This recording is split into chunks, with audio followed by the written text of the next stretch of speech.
बदन या कफन टिन लफ़्ज़नि ते मुश्तमिल ही जुमिलो पंहिंजे अंदर जज़्बनि जी उहा तारीख़ रखे थो जंहिंखे ज़ाहिर करण लाइ लफ़्ज़नि जे ज़ख़ीरे जी हमेशा खोट रही आहे। चवंदा आहिनि त धरती लाइ जज़्बा इश्क जी इंतहा हूंदा आहिनि। उहा इंतहा जे ज़िंदगी जहिड़ी ख़ूबसूरत नेमत खां इनकारी करे पंहिंजे लहू खे धरती जी मिट्टी में जज़्ब करण ते आमादा करे छॾियो। उहा इंतहा जे दुनिया जे अक़ीदनि खां पासो करे दिल में जज़्बनि जा आलम बुलंद करे पूरी धरती खे इबादत गाह में तब्दील करे छॾियो। उहा इंतहा जे दर्दनि तकलीफ़नि ऐं सुड़कनि जे सैलाबनि में पंहिंजे साह सां जंग विढ़ी धरती जी सूंह जी सलामी भरी। उहा इंतहा जे क़ैद खाननि जी अज़ियतुनि खे ख़याली तसवर करे ज़मीरनि खे ज़िंदा रखियो ऐं झुकण खां शहीद थियण बहितर समझो।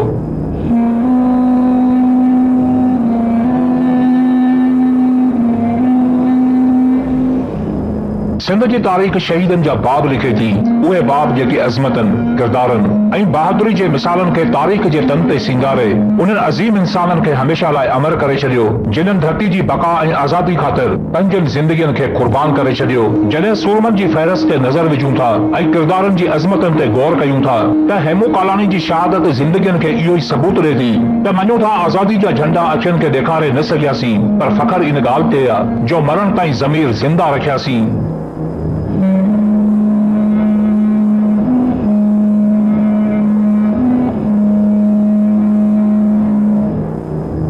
मार्च 1923 ते सखर शहर में जन्म वठंदड़ राही अहमद नाले ॿार जंहिंखे दुनिया हेमू कालानी जे नाले सां यादि करे थी संदसि किरदार अहिड़ो रूप अख्तियार कयो जो कफन जी सफ़ेदी में बि अज़मतनि जो रंग भरे छॾियो।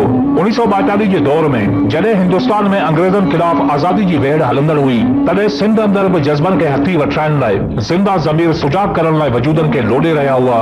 हिक तरफ़ गौरनि जूं ताक़तूं ज़हनी चालाकियूं ऐं पैसनि एवज़ माण्हुनि जूं नीलामियूं पे हलियूं त ॿिए तरफ़ जज़्बनि ऐं हौसलनि जे सहारे खाली हथें सर ते कफन बदी घरा निकरंदड़ फर्द टोलनि जी शक्ल में ज़ाहिर थी रहिया हुआ। एक तरफ़ गुलामी खे क़बूल करे जिंदगी गुज़ारण ते ज़ोर भरियो पियो त ॿिए तरफ़ आज़ादी जे नारनि जी गूंज धरती मथां गूंजण लॻी। जेतोणीकि हेमू कालानी जी उमिरि अञा ज़माने जे ज़ुल्मनि खे सहण जेतिरी न हुई पर चवंदा आहिनि त जज़्बा उमिरि जी मुहताजी क़बूल नाहिनि कंदा। उहा 23 अक्टूबर जी राति हुई जॾहिं खेसि इत्तला मिलियो त हिक रेलगाॾी गोला बारूद भरे सखर खां गुज़र कंदी ऐं हिंदुस्तान पहुची हथियारनि खे माण्हुनि मथां इस्तेमाल कंदी। खेसि इहा बि ख़बर हुई त फौज हिंदुस्तान ताईं महदूद कोन रहंदी छो त उन वक़्तु सिंध में हुर तहरीक बि ज़ोर ते हुई। कुझु सोच वीचार खां पोइ साथियुनि समेत हलण लॻो ऐं उन्ही रेलगाॾी जी पटड़ी खे टोड़ण लॻो जीअं उन सफ़र खे रोके सघिजे ऐं माण्हुनि खे ज़ुल्म खां बचाए सघिजे।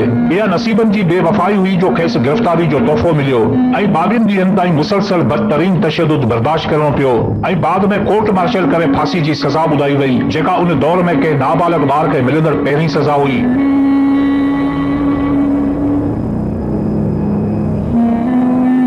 संदसि वकील इन ॻाल्हि ते घणो ज़ोर भरियो त हेमू कालानी माफ़ीनामे ते सही करे पर हेमू कालानी जो हर दफ़े इहो ई जवाबु हो त आऊं को ॾोहारी न आहियां। मूं बसि पंहिंजे नस्ल जे मुस्तक़बिल ऐं धरती जी बका ख़ातिर इहो कमु कयो। जेकॾहिं आज़ादी सां जीअण ॾोह आहे त मूंखे इन जी सज़ा क़बूल आहे। ऐं पोइ ज़ालिमनि 21 जनवरी 1943 ते खेसि फांसी ॾेई धरती जी हंज में हमेशा लाइ सुम्हारे छॾियो। पर तारीख़ संदसि किरदार ऐं बहादुरी खे अॼु ॾींहं ताईं यादि रखियो आहे जंहिंखे ख़तमु करणु नामुमकिन आहे।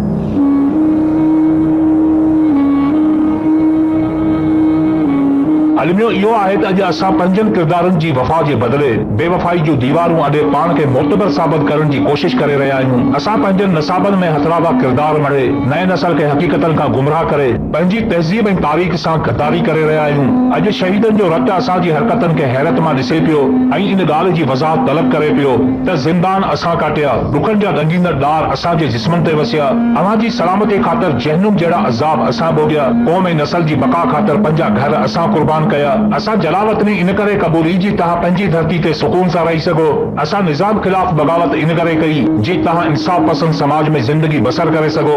असां ज़ुल्म ख़िलाफ़ इन करे उथियासीं जी तव्हां मज़लूम न बणिजी वञो ऐं असां यज़ीदनि सां जंग जो ऐलान इन करे कयोसीं जी तव्हां पंहिंजी धरती ते यतीम न थी वञो।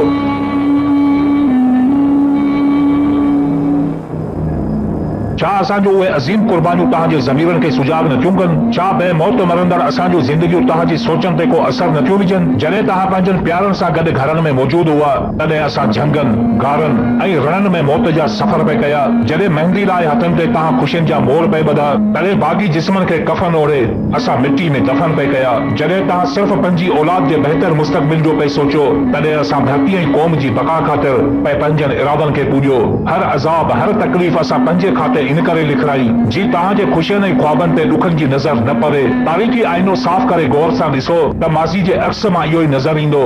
जिते माण्हू रंगीन लिबासनि में नज़र ईंदा उते असांजा फाटल कपिड़ा बि लहू सां रंगियल मिलंदा। जिते माण्हुनि आसाइशनि लाइ दौलत गॾु पे कई उते ज़ंजीरनि जा ज़ख़्म, हथकड़ियुनि जा हवाला, सदमनि जा सलेब ऐं सूली जा सूर असांजी मिल्कियत हुई। न हेमूजा के महल हुआ, न शहीदनि जी जागीर हुई। छा धरती क़ौम सां मोहबत एॾो वॾो ॾोहो आहे जो उन ॾोह जी सज़ा में क़ौम यादि बि नथी करे? यादि रखो त धरती सां जुड़ियल हर शइ क़ौम जो असासो हूंदी आहे। तव्हां क़ौमी किरदार विसारे छॾींदा त धरती तव्हांखे विसारे छॾींदी। तव्हांजी तारीख़ तव्हांजो आईनो आहे। जेकॾहिं पंहिंजे आईने खां इनकारी आहियो त इन जो मतिलबु तव्हां पंहिंजे वजूद सां सचा न आहियो।